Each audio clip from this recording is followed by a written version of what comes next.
Well, I always wanted to be a teacher since day one. So even after qualifying as a chartered accountant, I never took up CA as a practicing career. I never started my own practice. Earlier, I used to teach CA students. Then I used to teach MBA students. I used to take up corporate trainings. I used to teach for some post qualification courses as well.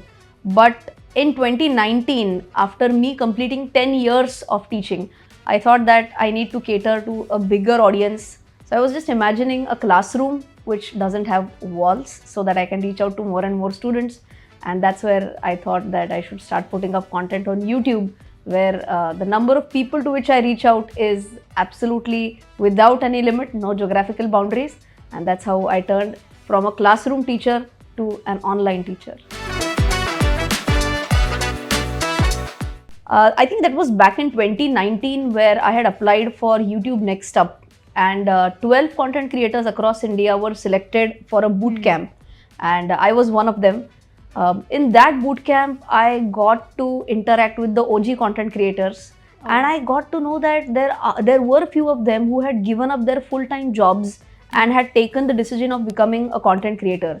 So me being a chartered accountant, I just googled up what could be their income as a pilot or as a whatever, and then I said, acha, they can potentially earn this much, and that is the reason why they are thinking of giving up their job and becoming a full-time content creator. So I saw the income opportunity, and I think that was the defining moment for me. The YouTube Next Up, getting an opportunity to hear to the OG creators, and that's how I transitioned from a part-time content creator back in 2019 to a full-time content creator in Jan 2020. I think if you love something, you need not do any special efforts to keep yourself updated. Automatically, I mean, whenever I get up, I get ready for the office. In background, the television is already running. I read financial newspapers. I have a team of chartered accountants, CFAs, who keep on sharing some latest updates, some latest news. Plus, as I mentioned, because I love analyzing stocks, I also take out at least 1 to 2 hours daily to read about what's happening in the market and stay updated. So as I mentioned, right, no special efforts. I just love to read about it, and that's how I stay updated. I always visualize myself as a student who is sitting on the bench. And I always, think that if my teacher was this, then I would have definitely paid attention. Okay, so that's how I started teaching to students first. I used to make it fun. I used to bring in some humor, and that is how I started to understand that, be it CA students or MBA students, or be it even people from corporates, they love when a sense of humor is added to a dry subject like finance, right? So I just got nice feedbacks from live coaching or teaching, and that's the same strategy that I used online, and I'm sure the love that audiences have given me, it's because of that dash of humor. I think challenges are a part and parcel of everyone's life, and so there were some challenges for me as well. But I'll be really honest. I mean, for me, it was a comparatively smaller challenge as to how to handle the camera. I never knew how the lighting setup should be. So initially, if you see my videos on YouTube, there is a light source right behind my head, so you can see a halo around my head as well. So the challenges were pretty normal, something like what should be a lighting system, how the camera should be set up and all. But overcoming that was not that tricky for me. That was the only thing that was kind of a challenge. Otherwise, see, I always say this, I have always been a teacher, right? So I have done live teaching for 10 years. So for me, transitioning from a physical classroom teacher to an online teaching thing was the only transition for me. So initially, back then when I started teaching, I faced a lot of challenges as to how to face audiences, how to simplify a specific topic to people who may not be from finance background. So I think those were the challenges back in the time, that's like 2010-11. And over the period of 10 years, I learned the art of communicating. I learned the art of simplifying things.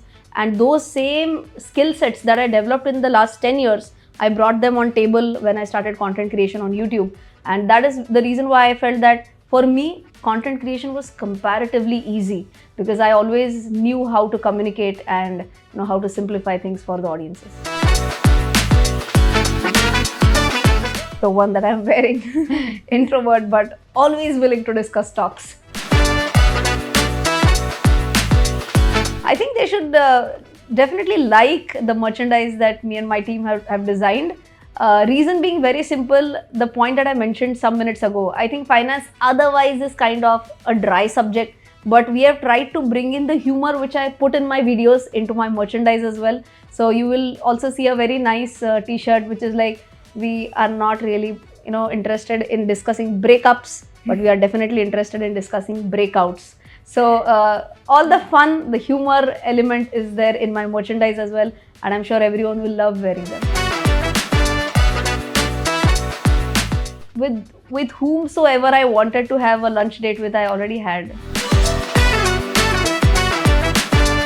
I have never given weird tips, but definitely I have received weird tips. Something like घर बेच के ये stock ले लो. That's the worst advice anyone can give. I always say that stock market में money making should be like absolutely boring. It should not happen that you invest today and कल वो double हो जाता है. उसमें मजा ही नहीं है. Because that might be more of a speculation thing. If you invest in a business after proper analysis, the stock is going to grow slowly and steadily, and it's like investing in the business rather than investing in that stock. So I always say research, invest with proper patience, and you'll become definitely wealthy over a longer period of time. Teacher, always. I would have taught something different maybe. I love music and I love driving as well. So I put on my favorite songs and I sing and I drive. अगर तुम मिल जाओ ज़माना छोड़ देंगे हम, तुम्हें पाकर ज़माने भर से रिश्ता तोड़ देंगे हम. अगर तुम मिल जाओ ज़माना छोड़ देंगे हम. Funniest interaction that I had was with a 4-year-old kid. He came up to me and he said, "मैं तुझे कट्टी है." I said, "What's wrong? What happened?" He said, "You come to our house daily. I see you on TV. You are always smiling at me. But today, you saw me, but you didn't smile at me." So I think it was such an amazing feedback that I got that I actually talked to his mother after some time. And she said, actually, I watch your lectures on television. She used to screencast her mobile onto television. So she said that जब भी मैं तुम्हारे lectures देखती थी तो मेरा बेटा भी साथ में आके बैठ जाता था. But the nicest part of that was he thought that I'm actually talking to him. I'm smiling at him. So I think that's a feedback that a teacher would always love, that you are able to connect with your audience. And उसको भी उतना interest आ रहा है, वो देख रहा है at least कि क्या बताने की कोशिश चल रही है. भले ही 4 साल का बच्चा कुछ समझ नहीं पाएगा, but at least that connect was there, and I think that was the best feedback that I got.